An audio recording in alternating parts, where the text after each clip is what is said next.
Bien, hermanos, dice esta primera diapositiva, ya no vivo yo, mas vive Cristo en mí. Que así sea, hermano, que eso se convierte en una realidad. Bueno es Dios. Bueno es Dios. Cantamos. Bueno es Dios, siempre fiel, puso un canto nuevo en mi corazón. Bueno es Dios, siempre fiel, en la oscuridad brilla su amor. Bueno es Dios, bueno es Él, siempre fiel. Si tú vas por el valle y hay sombras alrededor, di adiós al temor, pues seguro en Él estás. Prometió nunca dejarme ni abandonarte. Él no mentirá. Bueno es Dios, siempre fiel, puso un canto nuevo en mi corazón. Bueno es Dios, siempre fiel, en la oscuridad brillará su amor. Bueno es Dios, bueno es Él, siempre fiel, y aún sin merecerlo, su sangre derramó por mí, me llenó de su presencia y ahora puedo compartir que su amor nunca termina y su paz siempre me dará. Bueno es Dios, siempre fiel, puso un canto nuevo en mi corazón. Bueno es Dios, siempre fiel, en la oscuridad brillará su amor. Bueno es Dios, bueno es Él, siempre fiel. No puedo entender tus planes para mí, mi dueño eres tú. Por la fe veo claramente que bueno es Dios, siempre fiel, puso un canto nuevo en mi corazón. Bueno es Dios, siempre fiel, en la oscuridad brillará su amor. Bueno es Dios, bueno es Dios, bueno es Dios, bueno es Él, bueno es Dios, bueno es Él, siempre fiel. Bueno es Dios, hermanos, siempre fiel. Momentos, cantamos.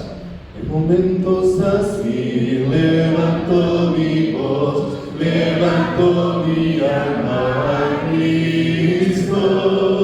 En momentos así levanto mi ser, levanto mi canto a Él. Cuando te amo, Dios, cuando te amo, Dios, cuando te amo, Dios, te amo. En momentos así levanto mi voz, levanto mi alma a Cristo. En momentos así levanto mi ser, levanto mi canto a Él. Cuando te amo, Dios,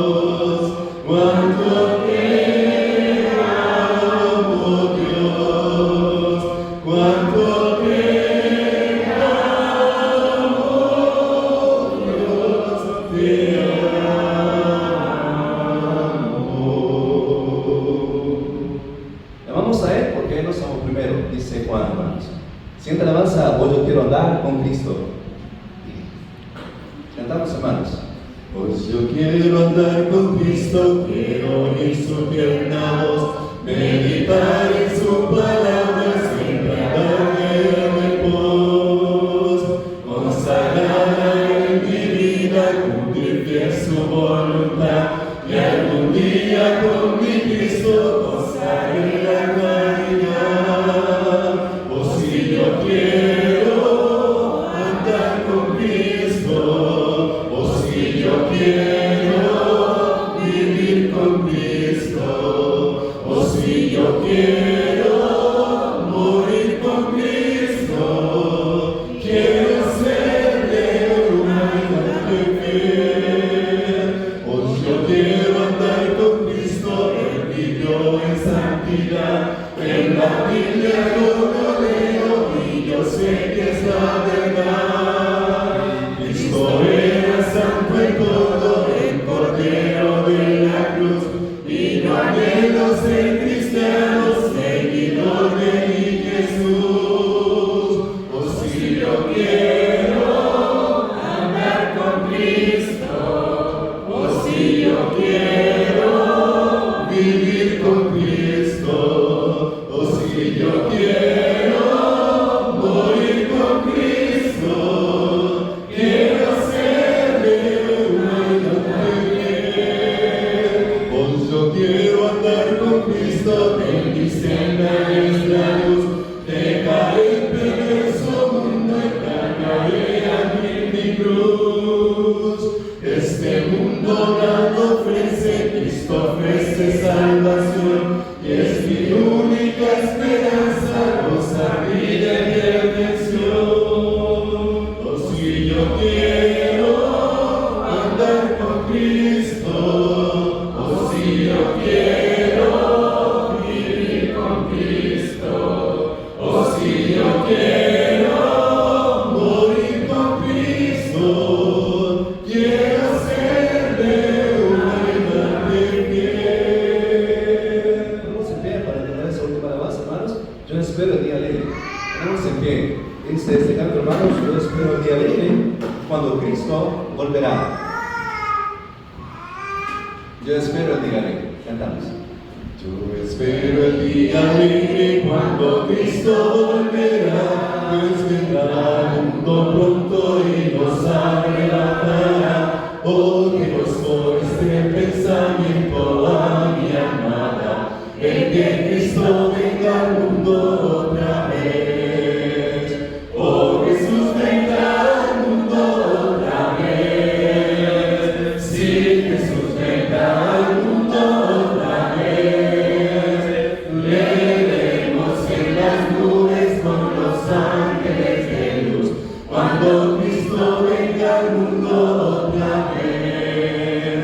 La venida de Jesús será en medio de dolor, que aflige siempre a este pobre mundo pecado. Toda lágrima se enjugará por nuestro Salvador, cuando Cristo venga al mundo otra vez. Oh, Jesús venga al mundo otra vez. Sí, Jesús vendrá al mundo otra vez. Le veremos en las nubes con los ángeles de luz, cuando Cristo venga al mundo otra vez. Llegarán los santos a Sion con gozo eterno, y llegó el santo monte nada mañana se va, pues conocerán a Dios entonces todos por igual, cuando Cristo venga al mundo otra vez. Ustedes padres, oh, Jesús venga al mundo otra vez. Sí, Jesús venga al mundo otra vez. Le veremos en las nubes con los ángeles de luz, cuando Cristo venga al mundo otra vez. Hermanos, vamos al asiento. Muchas gracias. Todo eso canto, hermanos, que sirvan de mucha bendición, de esperanza, de consuelo, de edificación, de glorificación a nuestro Dios. al omnipotente, al todopoderoso Dios. Alabamos en esta mañana, hermanos. Vamos en ese momento a recibir, hermanos, la palabra de Dios, la primera intervención, las consecuencias del pecado ante la iglesia, hermanos. Es el tema que vamos a desarrollar. Así que, hermanos, dejemos que Dios abra nuestro corazón, que seamos como ese hombre que edificó su casa sobre la roca. La roca, hermanos, es Cristo Jesús mismo. Así que vamos a orar, hermanos, en ese momento para poner en la mano de Dios a nuestro hermano Mario Lara. Pido a nuestro hermano César que nos dirija en esta oración, hermano. Puede pasar al frente, hermano. Vamos a orar. Con Dios Todopoderoso, Padre Celestial, nuevamente nos dirigimos al trono de su gracia. Esta vez, Padre Celestial, agradeciéndole por la oportunidad que nos concedió de poder cantar estas hermosas alabanzas, Dios, esperando que cada uno de nosotros lo haya hecho con el entendimiento, Padre, que nos hayamos gozado en cada uno de los campos, y que mejor que eso, Dios, haya llegado al trono de su gracia, como un olor fragante. Señor amado, en este momento seguimos con usted, Padre, y queremos seguir pidiendo que nos ayude con nuestra mente y con nuestro corazón, para que en este momento que va a llegar su palabra, Dios, pueda ser retenida, Dios, en cada uno de nosotros. Le pedimos que pueda ayudarnos, Padre. Igualmente le pedimos la bendición para nuestro hermano Mario Lara, quien es el expositor de esta mañana, Padre, que pueda bendecirle, Dios, que pueda proveer cada una de las palabras en las cuales, en medio del Espíritu Santo, Padre, se ha preparado, Dios eterno. Queremos igualmente pedir su bendición para su esposa, Dios. Dios eterno, nos ponemos en sus manos y pedimos todas estas cosas en el nombre poderoso y glorioso de Cristo Jesús. Amén. Amén.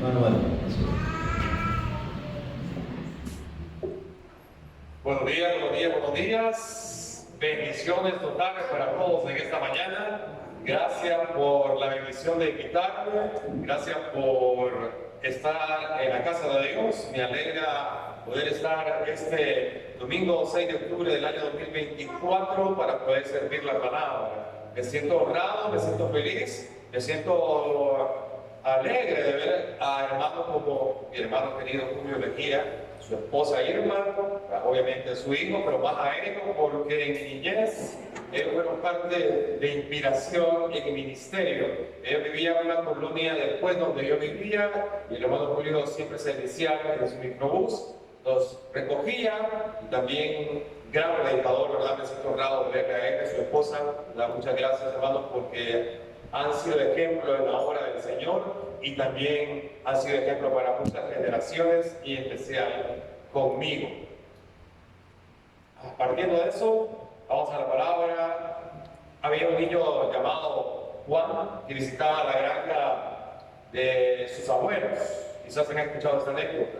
Ese joven tenía una hundía, o en algunos lugares le llaman resortera, con la que jugaba todos los días que iba al campo. Pero sí se trataba de darle algo, darle al blanco, y pues no lograba darle. Regresaba triste porque no podía poder darle a lo que con la hundía él quería pegarle, ¿no? En pocas palabras, en el buen salvadoreño, ese joven no tenía pulso, no tenía la puntería.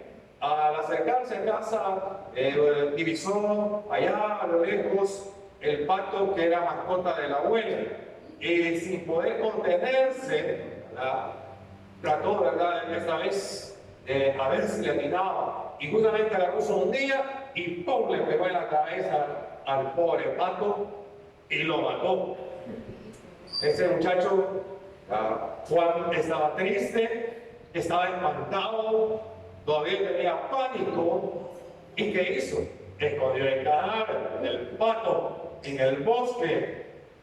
Pero se dio cuenta que su hermana lo estaba observando, lo estaba vigilando. María lo había visto todo, o sea, su hermana. María no dijo nada. Después de cenar, la abuela le dijo a María: acompáñame a lavar los platos. Pero María dijo: abuela, Juan me dijo que quería ayudarte en la cocina.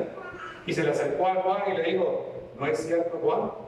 Y le susurró: ¿recuerda lo del pato? Entonces, sin decir nada, el pobre Juan lavó los platos. En otra ocasión, el abuelo preguntó a los niños si querían ir a pescar, si querían, ¿verdad?, ir ahí a poder ver algo en el río. Y de repente la abuela le dijo, yo sí puedo ir, dijo María. Pero la abuela dijo, no, tú me tienes que ayudar con los quehaceres en la casa. No, pero Juan le dijo que iba a ir. Y se le acercó al pobre Juan y le dijo, ¿te acuerdas lo del pato? Entonces, ¿verdad? Uno de ellos estaba ahí mismo haciendo muchas cosas en la casa y la abuela dijo, ven, María, ayúdame a hacer las cosas que están en la casa. Y María le dijo, no, Juan me dijo que te iba a ayudar. Y se le acercó otra vez al pobre Juan y le dijo, ¿te acuerdas lo del pato? Y así pasó la historia, así casi pasó la vida. Un día el pobre Juan estaba haciendo las tareas de él, pero también estaba haciendo las tareas de su hermano Juan, y ya no pudo contenerse. Entonces, este Juan le confesó a la abuela que había matado al pato. Ella se arrodilló, lo abrazó y le dijo, amorcito, le dijo, yo ya lo sabía. Estuve parada en la ventana y lo vi todo. Porque te amo, te perdoné. Lo que me preguntaba, dice la abuela, es hasta cuándo ibas a permitir que María te tuviera como esclavo. ¿Hasta cuándo usted también, al igual que Juan, va a permitir que sus pecados lo sigan acusando? Esas son las consecuencias del pecado. Al igual que Juan, todos nosotros, todos los que estamos en este lugar, hemos cometido errores delante de Dios. Y las consecuencias del pecado nos persiguen. Dice la palabra de Dios en Romanos 3:23, un versículo, un texto que se sabe de memoria, que porque la paga del pecado es muerte. ¿Qué dice la palabra de Dios? Mas la dádiva o el regalo de Dios es vida eterna en Cristo Jesús, Señor nuestro.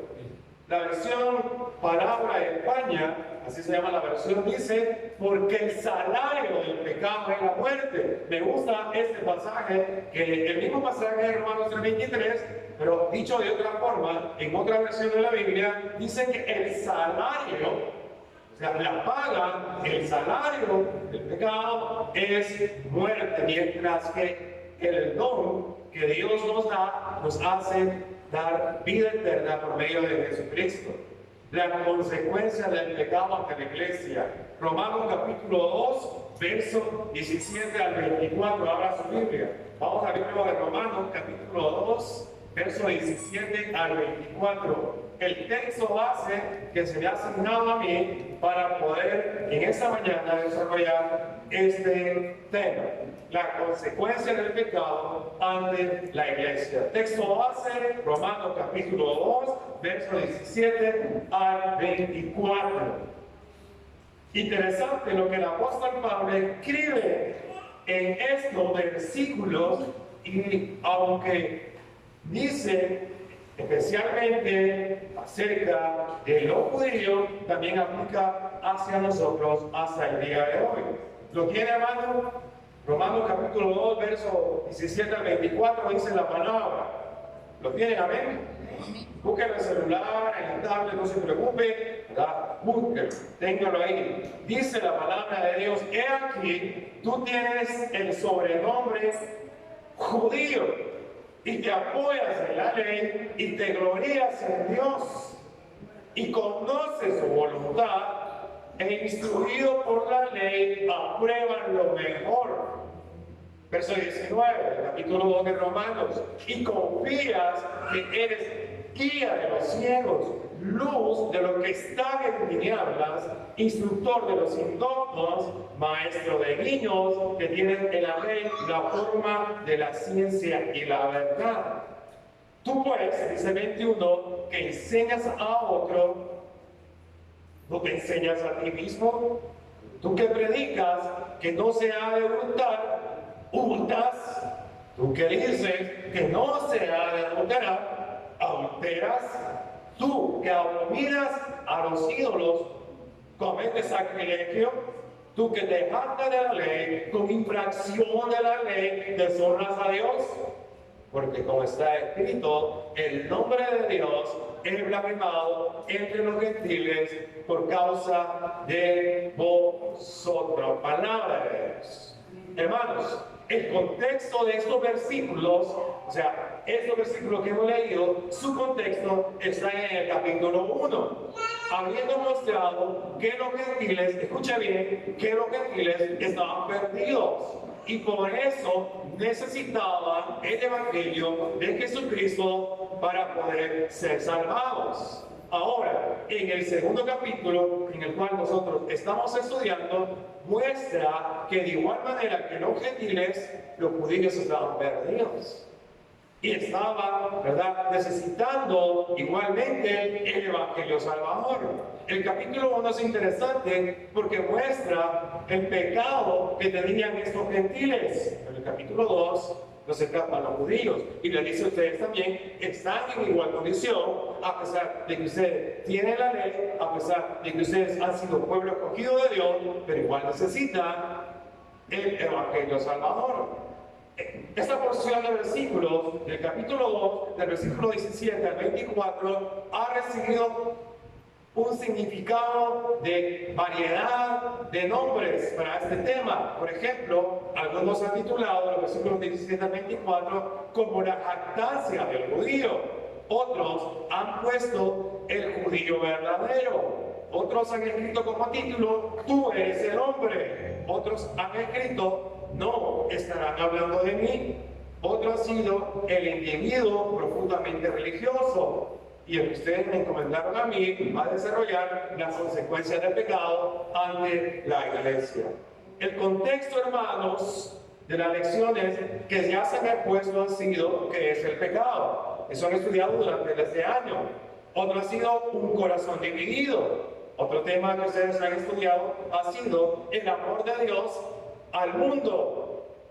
Otro ha sido el pecado racional y el pecado voluntario. Y el que estamos ahora, las consecuencias del pecado ante Dios. Si nosotros pudiéramos bosquejar estos versículos del 17 al 24, apartaríamos como primero los versículos del 17 al 20. Si lo pudiera dividir usted allí, marcar con su Biblia o su celular, puede marcarlo también si tiene rayos, ¿verdad? Y puede ponerle de los versículos 17 al 20 la jactancia del judío. Y en la otra parte sería, punto número 2, del versículo 21 al versículo 24, la acusación del judío. Es fácil poder estudiar esta porción bíblica. Es fácil poder dividirlo, la primera parte y la segunda parte. Primero, la jactancia del judío. Segundo, la acusación del judío. Y antes de adentrarnos, de sumergirnos a esta porción bíblica, es interesante resaltar algunas palabras claves. Escucha bien, hermano. La palabra pecado es interesante, hermanos. La palabra pecado aparece más de 40 veces en el libro o en la epístola de los Romanos. O sea, es importante entonces estudiar este tema que ustedes me enseñaron a mí, porque la palabra pecado aparece 40 veces en la epístola de Romanos. Pregunto, ¿cuántas veces aparece la palabra pecado en Romanos? ¿Cuántos versículos están viendo? Gracias, hermano. Gracias. 40 veces. La palabra ley aparece 75 veces en la epístola de los Romanos.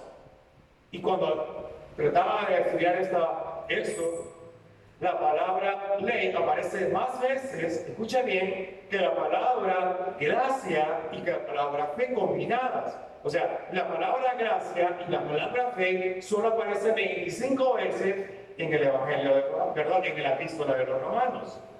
Dios, la palabra Dios, eso sí es interesante, aparece más de 130 veces en la epístola de los Romanos.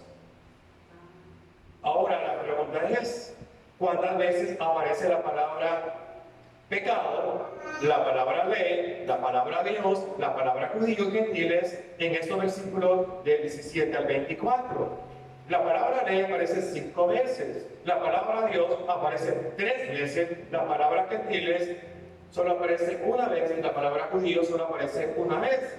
Y pecado no aparece. Pero sí dice la infracción de la ley. Y usted sabe que la carta de Juan, de la primera carta, capítulo 3, verso 4, dice que el pecado es ¿qué? Infracción de la ley. Ningún otro libro de la Biblia tiene tantas referencias a la palabra ley como el Evangelio, como la epístola de los Romanos. La pregunta más relevante es, ¿apoya Romanos la idea de que la ley ha sido abolida? En este caso, no. Pero Pablo dice que diremos pues, la ley es, porque en este caso, pecado en ninguna manera, dice Pablo, porque yo conocí el pecado sino por la ley, porque tampoco conociera la codicia si la ley no dijera no codiciara. Punto número 1 para esta hora en esta exposición: la jactancia del judío. Fíjense que bien que la palabra judío es una palabra reciente. Hasta por lo menos por primera vez aparece en el segundo libro de Reyes, en el capítulo 16, verso 6. Ahí es donde por primera vez aparece la palabra judío. Antes no aparecía. Y dice, segundo libro de Reyes, capítulo 16, verso 6, en aquel tiempo el rey de Edom recobró Elad para Edom y echó de Elad a los hombres de Judá. No aparece judío, pero aparece en este caso el nombre de la tribu Judá. Y hay más referencias donde aparece por primera vez judío. Aquí mismo, en el segundo libro de Reyes, 25-25, lo dice también. También lo menciona otros libros, como el libro de Esther. Dice Esther, capítulo 2, verso 5, había en Susa, en su residencia real, un varón judío, y aquí sí menciona la palabra judío, cuyo nombre era Mardoqueo, hijo de Jair, hijo de Simei, hijo de Cis, del linaje de Benjamín. Es interesante que en este caso Esther escribe y nos da más referencia acerca de la palabra judío. Esdras capítulo 5 dice, profetizaron Ageo y Zacarías, hijo de Ido, ambos profetas, a los judíos que estaban en Judá, y aquí era más referencia, en Jerusalén, en el nombre de Dios de Israel, quien estaba sobre ellos. Menciona varias características, menciona judíos, menciona la tribu Judá y menciona de dónde eran, en este caso, de Jerusalén. La palabra judío es importante porque los judíos estaban jactando de su nombre. Pero como repito, es bien tarde donde aparece por primera vez la palabra judío. Nehemías lo registra, dice, vi asimismo en aquellos días a judíos que habían tomado mujeres de Asador, amonitas y moabitas. Hermanos, ¿por qué no hermanos? Ellos estaban orgullosos del nombre judío y de lo que a su propia estimación el nombre significó. Hace años hubo un presidente de la República en El Salvador, tenía muy buena oratoria, sin afán de colores políticos. Este hombre decía, su nombre es salvadoreño y su apellido es trabajador. Y todos aplaudiendo y todos votaron por él porque tenía elocuencia al hablar. Este hombre sabía que no iba a llegar ahí a nuestro corazoncito cuando decía que su nombre es salvadoreño y su apellido es trabajador. Los judíos se sentían orgullosos de ser judíos, porque en este caso estaban pensando que ellos tenían ese nombre especial que los haría con mayor privilegios. Estaban confiados de que eran capaces de enseñar a todos los que neciamente adoraban ídolos. Sus privilegios, sus creencias en Dios, en un solo Dios, y su conocimiento de su voluntad debió haberles humillado y avergonzado de haber hecho tan pobres sus privilegios y bendiciones. Pero en lugar de eso, ellos se estaban jactando y mantenían un aire de superioridad. también que la traba, se sentían superiores sobre todos los otros pueblos. Y así cada bendición también tiene su propio peligro. Pregunto, hermanos, pregunto a todos los que están acá, ¿no hay peligro que caigamos nosotros en similar estado mental? Hermanos, nosotros, los que estamos acá, tenemos la Biblia, pero muchos de nosotros aborrecemos muchos credos humanos. Hermanos, nosotros nos gloriamos en el nombre que llevamos y nos sentimos capaces de enseñar a todo el mundo. No estamos inclinados a ser orgullosos y arrogantes también muchas veces, por ser o creer que nosotros, los cristianos, especialmente la iglesia de Cristo, tenemos toda la verdad. A veces nosotros también caemos como el judío, jactándonos que creemos que somos, en este caso, la que tenemos toda la verdad.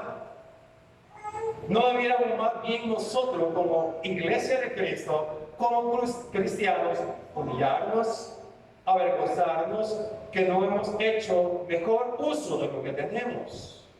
Es necesario poder reflexionar en esta jactancia que muchas veces nos cree y hace que somos superiores sobre los demás, pero que en realidad nuestros hechos reflejan otra cosa.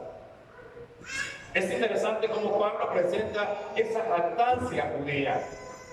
Y Pablo ya había dicho en el capítulo 1, los gentiles están perdidos, son depravados, son corruptos y necesitan el evangelio.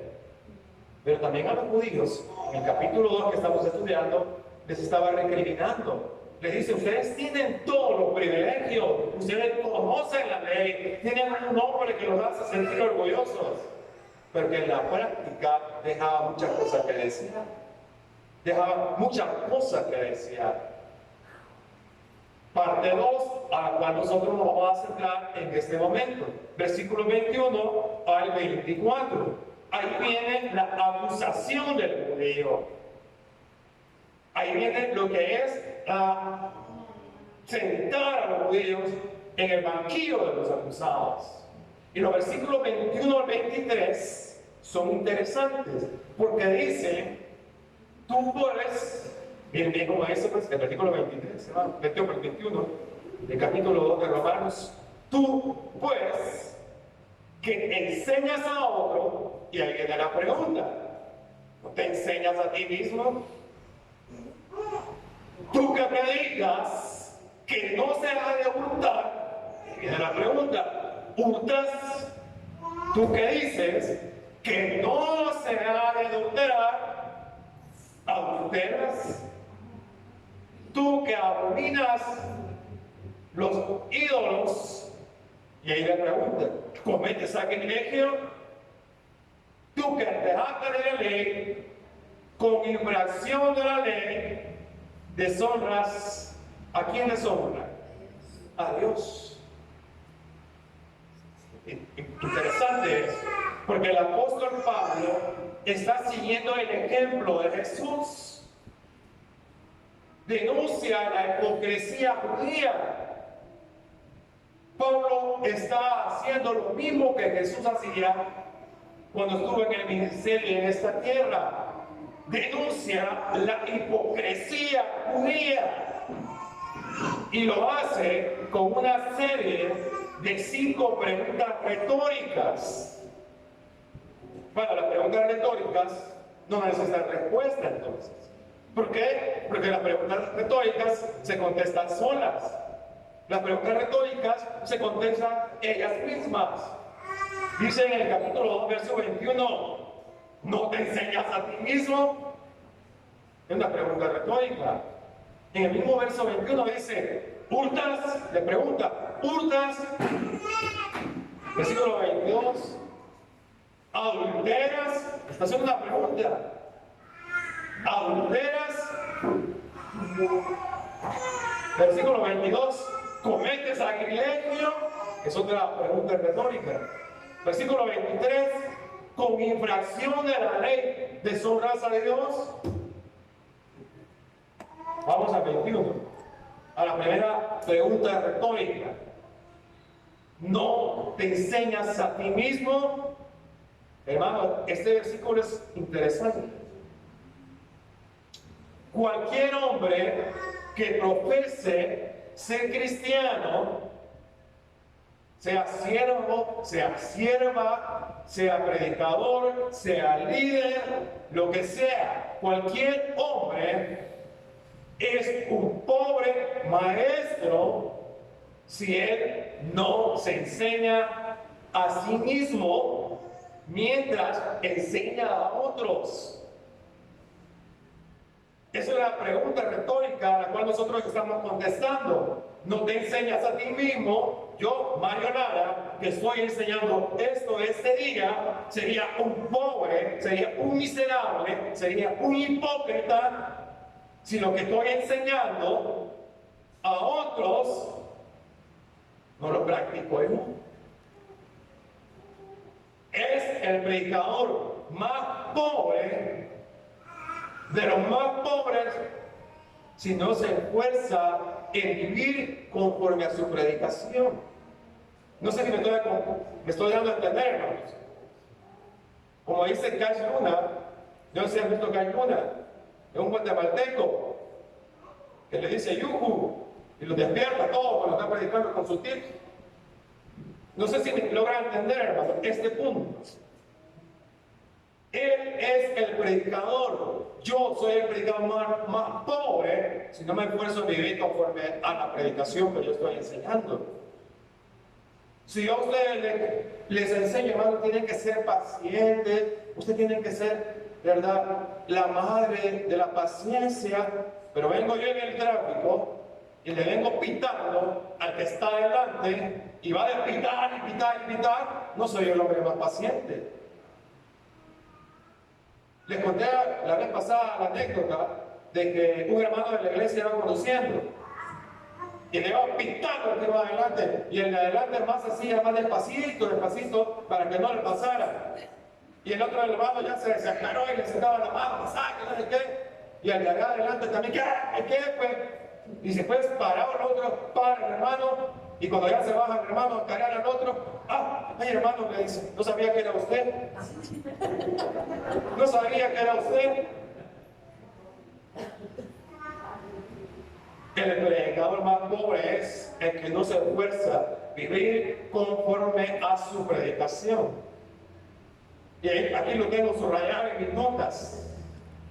Los judíos habían alcanzado el punto donde ellos enseñaban mucho, pero practicaban poco. Debemos recordar lo que dijo Jesús a los líderes judíos.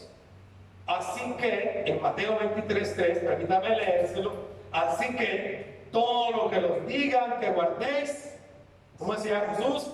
Guardarlo. ¿Y qué? Hacerlo. Mas no hagan conforme a sus obras, porque dicen, ¿y qué? Lo hacen. Creo que está contestada la primera pregunta. No te enseñas a ti mismo. Ahí mismo en el capítulo 2, verso 21, hace una pregunta: hurtas. Miren, la palabra griega que se traduce por hurtar es klepto. La raíz klepto. La palabra de la cual nosotros obtenemos la palabra cleptomaníaco. ¿Ha escuchado la palabra? Cleptómano se llevó, ¿verdad?, algo que no era de su propiedad. Miren, la palabra clepto es más o menos esto. Clepto no es un robo visible, no es un robo descarado como robar un banco. La palabra clepto que está usando ahí Pablo de hurtar, en este caso, es un ladrón silencioso, privado y asolapado. El octavo mandamiento era, ¿se acuerdan de los 10 mandamientos? ¿Cuál era el octavo mandamiento? No hurtarás. No obstante, los judíos hallaron maneras de apropiarse de lo que no les pertenecía legítimamente a ellos. Los dirigentes judíos habían sido llamados como cueva de ladrones. Eso está en Marcos 11:17. Jesús mismo, la verdad, le dice, ahí Jesús mismo le dice que han hecho una cueva de ladrones a los religiosos. Los fariseos estaban llenos de robo, dice Mateo 23:25. O sea, es interesante cómo Pablo toma las mismas ideas de Jesús, las traslada en este caso otra vez a encarar a los judíos y les está diciendo, igual que Jesús, ustedes son una cueva de ladrones. Ustedes de verdad están llenos de robo. Ellos devoraban las casas de la viuda, dice la misma Marcos 10:40. Hablamos en contra de robar, pero hermanos, muchas veces nosotros los cristianos somos deshonestos en nuestros tratos. Mi esposa, cuando ha predicado a las mujeres, ha usado una ilustración de que a veces nosotros, las mujeres, o si tienen una tienda y usted va a dar la medida exacta, a veces no damos la medida exacta. A veces, ¿verdad?, no somos buenos en nuestros tratos en los negocios. Le robamos tiempo a Dios. Hurtar, ¿verdad? Malaquías capítulo 3, verso 10, dice, ustedes me han robado, dice, Malaquías capítulo 3, verso 10, la nación toda me han robado, porque le estaban, ¿verdad?, negando lo que le pertenecía, en este caso a Dios. Hurtar, en este caso del griego clepto, a veces somos cleptómanos. No robamos un banco, pero podemos, ¿verdad?, nosotros en este caso hacer un robo silencioso, un robo asolapado. No somos buenos en nuestros tratos, somos deshonestos. Capítulo, ¿verdad?, 22, verso 22. Ahí esta es interesante. Esta pregunta, adulterar, ¿adulteras? O sea, Pablo está poniendo a todos los judíos en el sentido, en el maquillo, en el relajado. Y les preguntas, ¿adulteran? La consigna de los judíos era, ustedes dicen que la gente debe ser fiel en el matrimonio. Pero pregunta Pablo, ¿son fieles ustedes? El séptimo mandamiento era, no cometerás adulterio. El mundo, hermanos, siempre ha estado plagado de pecado, siempre ha estado plagado de adulterio, y los judíos no eran la excepción. Los judíos, ¿verdad?, no se salvaban solo por el hecho de ser judíos, solo por el hecho de tener la ley. No se salvaban. Vamos a Jeremías capítulo 5, versos 7 al 8. Le invito a que lo busquen para que puedan interactuar con la palabra. Jeremías capítulo 5, versos 7 al 8.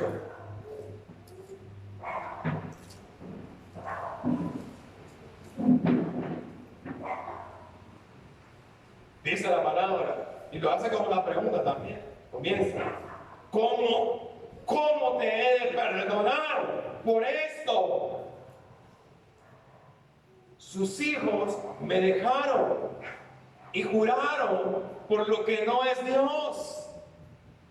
Los sacié y adulteraron, y en casa de rameras se juntaron en compañías, como caballos bien alimentados, cada cual relinchaba tras la mujer de su prójimo. O sea, esta pregunta que Pablo está haciendo en Romano no era nueva.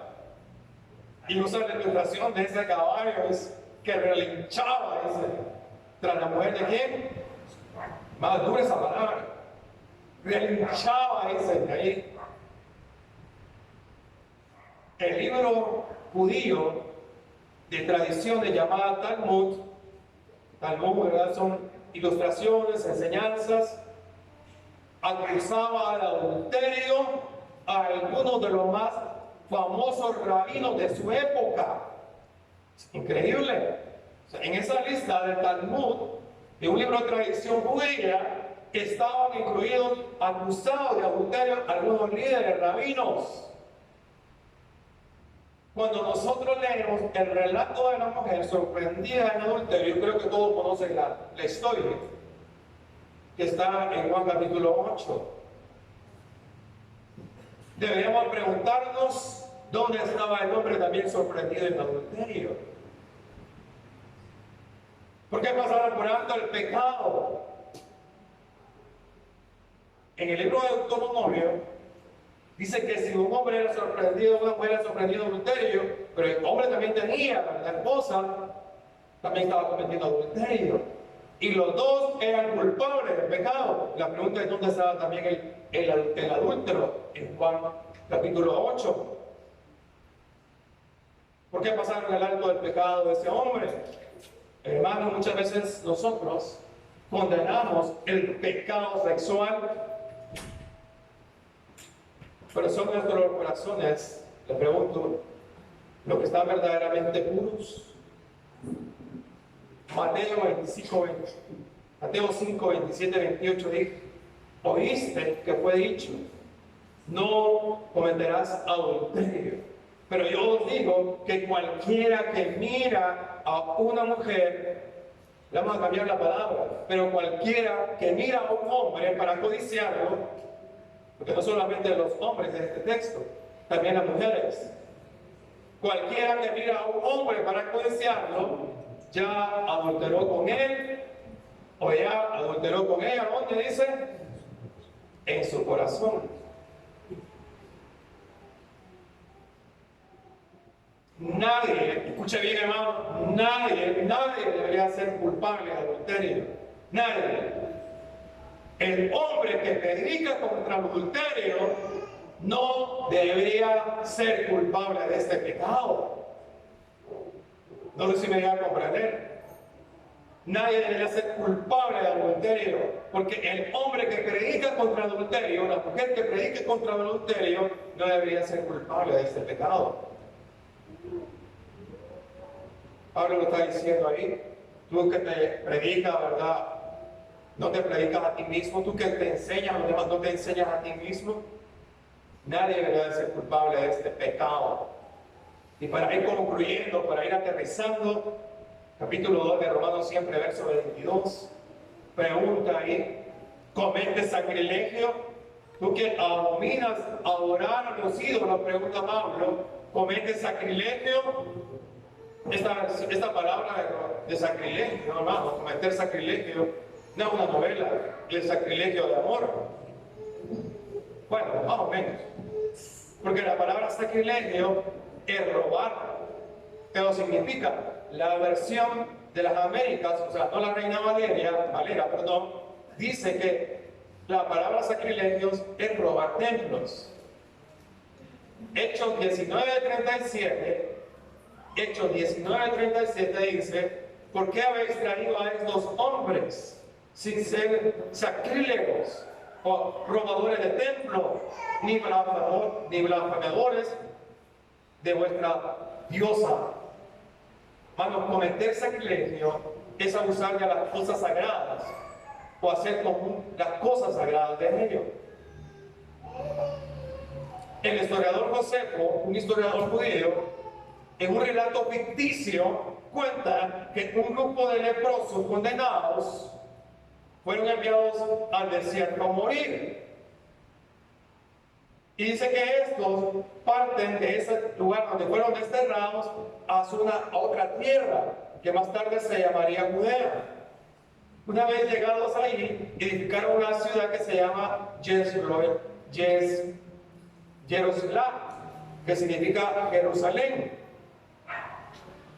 Y esta etimología corrupta de Jerusalén se llegaría a conocer como la ciudad de los ladrones de templos. Josefo quiere darnos a entender en este relato ficticio que cuenta que los judíos eran especialistas en ser sacrílegos o robar templos. Deuteronomio 7:25. Quiere búsquelo, si no permítame leerse. Deuteronomio 7:25. Dice la palabra: las esculturas de sus dioses quemarás para el fuego. No utilizarás la plata ni el oro de ellas para tomarlo para ti, para que no tropieces en ello, pues es abominación a Jehová tu Dios. Hermanos, si una persona roba un templo, él estaría en la estimación de los adoradores del ídolo de ese templo. Los judíos, al parecer, hacían esos negocios sucios. Se iban a robar los ídolos de los otros para quitar los ídolos, pero los tenían y hacían negocio con ellos.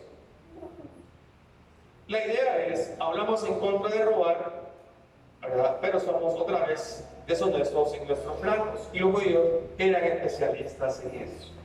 Romanos 2:23, para poder concluir. Casi. Con infracción de la ley, deshonras a Dios, es la otra pregunta.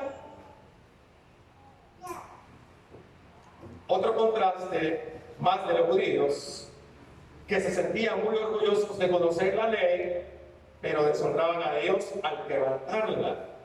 O sea, los judíos, un contraste, conocían la teología, conocían a Dios, tenían la ley, tenían todo, tenían el nombre judío, pero no practicaban la ley, no la practicaban.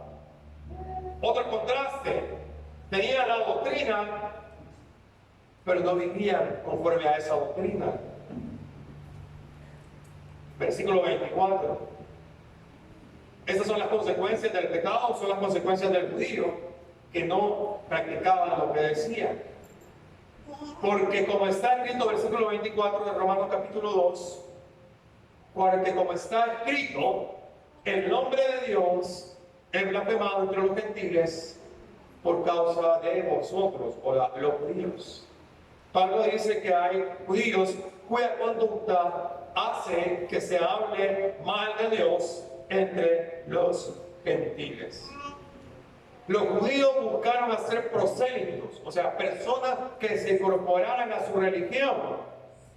Pero Jesús dijo: ay de vosotros escribas, ay de vosotros fariseos, hipócritas, porque recorren mar y tierra para ser un prosélito, o sea, para ser, en este caso, un seguidor de su religión, y una vez hecho, le hacéis 2 veces más hijos del infierno que vosotros, dice el Señor. Los judíos pueden haber tenido un gran éxito, hermanos, si hubieran vivido conforme a sus enseñanzas. Pero es difícil lograr hacer a alguien que crea que hay algo bueno en su doctrina si no se está haciendo bien las cosas. Los judíos habían vivido de tal forma que provocaron que los gentiles blasfemaran. Blasfemar es hablar en contra, hablar maldiciones, injurias, negar a Dios, a sus enseñanzas, en lugar de creer en ellas. Las consecuencias del pecado son esas, hermanos. Cuando nosotros hacemos, ¿verdad?, o predicamos una cosa, pero no practicamos lo que predicamos. Esto pensaban, ¿verdad?, los gentiles de los judíos. Miren, interesante lo que pensaban los gentiles de los judíos. El historiador Tácito, un historiador, decía que los judíos manifestaban una honradez, a toda prueba, y una compasión para entre ellos mismos, pero hacia los demás no mostraban más que odio y antagonismo. A veces parecemos nosotros así. Nosotros nos amamos todos, dice el canto aquí adentro, pero muchas veces allá no estamos mostrando ese amor que debería ser. Pero la verdadera cosa es que el más grande estorbo en la expansión del Evangelio hoy es la conducta de muchos de sus progresos creyentes.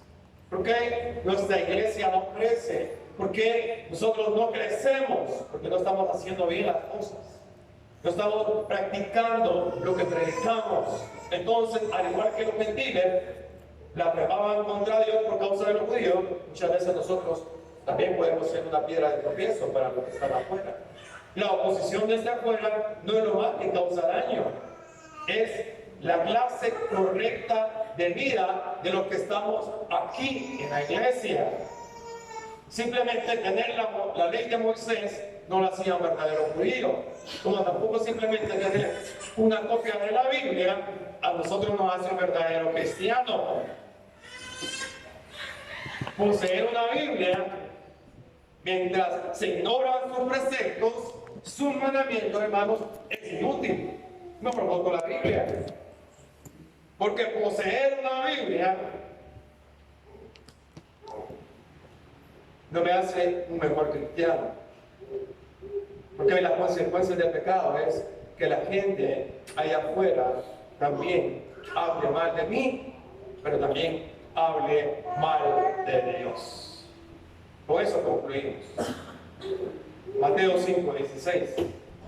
Así alumbre vuestra luz delante de los hombres, para que vean, dice la palabra, vuestras buenas obras y glorifiquen a vuestro Padre que está en los cielos. Dos alternativas.